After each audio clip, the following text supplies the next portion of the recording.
IPOs are some of the most entertaining wealth creators available. Those who can find those emerging companies that take the ball game by surprise can turn the tide and create a fortune. Once you spot one, enjoy the quick gains on your investments. This sounds exciting, but before you enter the world of investing in an IPO, you must be aware of what it is about and be familiar with the terms. Luckily for you, Fortune Fastlaner, we have prepared a list of the 20 terms you need to know before investing in an initial public offer. Remember that while the first step is completing any of these amazing courses, the second and possibly more important step is taking action, even if it's imperfect action. Now let's get into this video. First, let's talk about what an IPO is. Initial public offering is the process by which a private company can go public. It could be a new, young company or an old company which decides to be listed on an exchange and goes public. Companies can raise capital by issuing IPO shares or selling shares to the public. IPOs are important because they provide the public with a chance to directly invest in these companies and their success with no need for new investment. The company is not obliged to repay the capital of public investors. When a company like a startup decides to go public and issue shares in the open market, it uses investment banks who will assist with both the IPO process as well as share trading on the secondary market. Okay, now that you know what an IPO is, let's go to the top 20 terms you need to know before jumping into this type of investment. Number 1. Draft Red Herring Prospectus, DRHP. When a company plans for an IPO, it must submit paperwork that is required by law. This includes filing what's called the Draft Red Herring Prospectus or Preliminary Registration Document with the market regulator, SEBI or SEBI. The Draft Red Herring Prospectus is a legal document that provides information which must be submitted in order to continue planning for an initial public offering. The document explains that the company is raising money as stock in order to raise expansion capital, what will happen with the money gathered and risk involved in investing.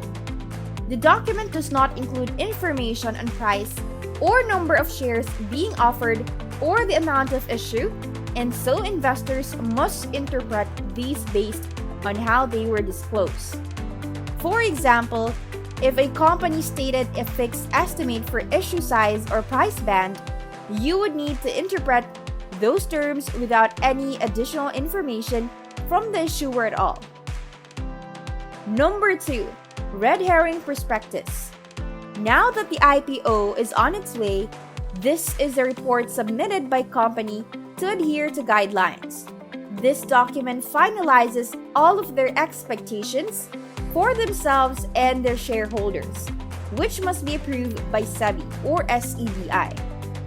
With all the information necessary for investors, the IPO prospectus is a document with a detailed explanation of the company's business model, management, operating details, and work plan. The prospectus is also known as an offer document. If a submission for release is found to include wrongdoing or incorrect information, the applicant may be rejected. A red herring prospectus can refer to any document which has been selected to mislead investors from what is actually real. To make it eligible for release, the SEC reviews a submission in depth to ensure that falsehoods and violations of laws are not made. Number 3. Price band. Price bands offer a value range that is set by sellers and buyers can determine the best prices to buy their products during IPOs. An IPO's initial value is determined by the price band, and people who are interested in buying stock during this period are able to purchase it during the window featuring the lower cost. For example, if the company offers its shares in the range of $100 to $110 per share, then this is the price band for the share price set for the IPO. The price band is set jointly by the company and the underwriter and is different for each category of investors. Like a qualified institutional buyer, $100 to $110, retail investor, $100 to $110, high net worth individual, $500 to $600. Number 4, offer date. The initial offering date is when a stock, fund, or security becomes available to the public. The initial offering date usually comes with an IPO, when a private company issues new shares of stock or securities to investors. Stocks and managed funds are among the most common, but the date can be any type of security. The date is advertised for all types of securities, including stocks and managed funds. This is the first day when you can get into an IPO. The opening of an IPO is often considered this day as well. Number 5, book building process. Building a book is a process by which an underwriter fires up the share price for an IPO. After the closing date, he opens up bids for the number of shares and the price investors are willing to pay for them. When all bids are placed, he uses that information to determine the offer price for everyone. Book building, in which shares are sold at the value decided by investors but hasn't been set in advance, is now the most common way that companies price their IPOs. The process of price discovery involves generating and recording investor demand for shares before arriving at an issue price that will satisfy both the company offering the IPO and the market. It is highly recommended by all the major stock exchanges as the most efficient way to price securities. Number 6, floor price. One way to classify IPO pricing is by its minimum price, which is called the floor price. When the IPO has a fixed price band, the lower limit of that band is a floor price. Number 7, lot size. This is the minimum number of shares you can buy in an IPO. If you are interested in buying more than that, you need to be willing to purchase in multiples of the lot size. For example, if the lot size for an IPO is 2,000 shares, you must bid at least these many. If you want to bid for more, they should be multiples of 2,000 shares like 4,000 and 6,000 shares. Number 8, issue price. This is the lowest price an investor will pay for a stock once the book building process has completed. Share allotments are assigned based on investor pricing, and these differ depending on category. Generally, the offer price is the lowest for retail investors. Number 9, listing date. The IPO listing date is the date when a securities company goes public. IPO shares start trading at the stock exchange on this day. After some planning and speculation, the IPO price is difficult to predict as it is largely based on supply and demand of the company shares. On this date, the IPO will start trading on the stock exchange. If you do not get your share in the IPO, then you can sell them and buy the company shares. Indian stock exchanges publish IPO listing announcement through a listing notice. The list includes the date and other information about the offering of the initial public offering shares. Number 10, oversubscription.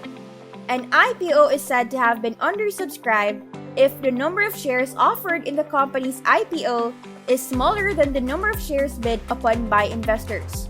Similarly, it can be said that IPO is oversubscribed when investors bid for more shares than those offered by the company, for example. So, companies are doing more sales than what they're able to sell. Number 11, underwriter. As an underwriter, you sell shares to investors by determining the IPO's initial offering price and purchase securities from the issuing company. Investment banks typically help public companies prepare for the IPO and clarify industry-specific issues like how much equity is desired and what kind of businesses are involved. IPO underwriters are investment banks that have an IPO specialist on staff. Investment banks work with a company to ensure that all regulatory requirements are met. To gauge interest in the offer, the IPO specialists contact a large network of institutional investors, mutual funds, and insurance companies. The degree of interest received by these large-scale investors help an underwriter set the IPO price of the company stock. The underwriter guarantees to sell a specific number of shares at the initial open price and then purchase anything left over. Number 12, insiders. These are people such as management, directors, and significant stockholders of a company whose decisions significantly impact the operations.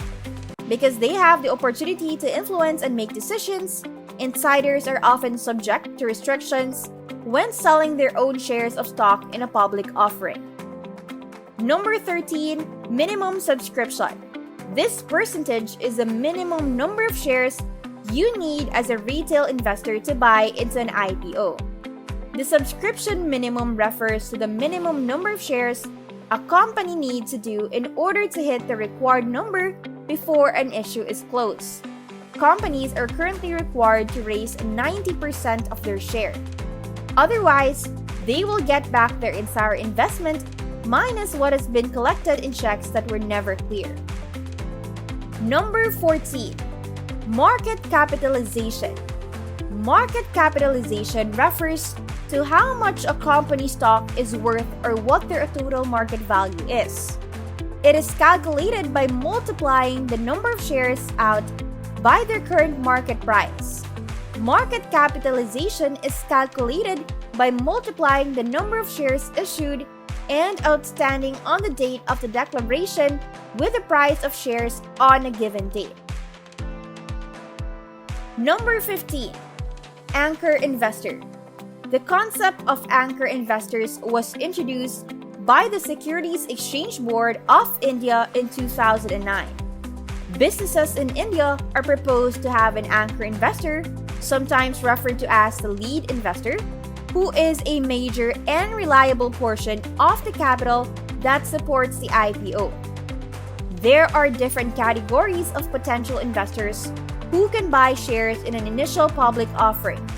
One such category is qualified institutional buyers, which includes commercial banks, public financial institutions, mutual funds, foreign portfolio investors, and more. The QIB category itself has a subcategory known as anchor investors who make an offer at least 10 crores worth of shares when purchasing IPOs. The company also make it easier for retail investors to invest in this instance as the minimum investment is 10 crore rupees. This increases the demand in the investor pool, which makes share more valuable and helps to boost confidence. Number 16, lock-up period. An IPO lock-up period is a stipulation, a condition in which major shareholders and the founders cannot sell shares until a set amount of time after the initial release of stocks. This helps to regulate the stock distribution and ensures an orderly IPO. Most trading restrictions and lockup periods end after 90 to 180 days. Number 17, premium. If the opening price of an IPO in the secondary market is higher than its offering price, the investor will pay a fee in order to purchase shares. Number 18, Abridged Prospectus. Abridged Prospectus is defined in the Companies Act 2013 as a memorandum comprising such prominent aspects of a prospectus as may be prescribed by the Securities and Exchange Board by establishing regulations. The purpose of the document is to summarize the prospectus, which is provided by SEBI or SEBI. It is imperative that no important aspects are left out by pulling out only details and information. As a requirement of the IPO process, companies must provide a condensed summary of their company and their IPO, which includes all information that is important, also known as the Abridged Prospectus. This condensed version of the main prospectus must be included when submitting the IPO form. With its primary goal to protect investors, it has been mandatory on the application form with the understanding of the rights, consequences, and outcomes. Institutional wealth management is also a part of its expertise as it aims to oversee wealthy individuals for income tax assessment purposes. In comparison to a prospectus, the trust document is short and its costs can be lowered because of this. Number 19, reverse book building. This is called the reverse book building, which is a way in which companies can offer to buy back shares from their shareholders. The aim of this process is price discovery, and it works by collecting offers from the shareholders at various rates, which are above or equal to the fixed rate. Then after an offer closes on the book building proceedings a day or two, the company buys back shares for simple equation type reasoning. For every $100 shareholders spent on their shares before an offer close, they will receive 1 share back from our company. Reverse book building is a process where companies announce a delisting plan, then public shareholders can place bids on the stock market up to listed price. This stays open for 5 days. Number 20, ASBA. Application supported by the block amount, or ASBA, is another commonly heard term in IPOs. SEBI has approved an automated process known as the Autonomous Subscription and Book Building Automation ASBA process, which can help investors save time and eliminate human errors during the allotment process. This is done by submitting an application directly to the issuer instead of individual investors. The automated system will hold funds in your bank account only up until finalization of the allotment or withdrawal of the application. By using an account that can be partially blocked, investors are guaranteed capital and have the convenience of knowing exactly when it will hit their investment. With this account, the IPO process is made simpler as debits and credits no longer need to be input manually. Now that you know all of these, you may want to start investing in an IPO. Well, with IPOs, your investment can grow. They are also a smart way to make quick profits and earn over time. So, be careful, do your research, and avoid getting caught in the IPO fever. The world of IPOs is exciting like driving a supercar, but you need to know to pull the brakes and control the steering wheel. And lastly, don't forget to share your thoughts with us in the comments section below. And that is it for this video, Fortune Fastlaner. Remember to subscribe to our channel, and if you feel like we have delivered value, please share this video with one person. That's right, just one person as a token of your appreciation for the hard work we put into making content that educates and helps you on your mission of building your own fortune. Remember, you can watch video after video, but it isn't until you actually take action that you will start to see results. See you soon. See you soon.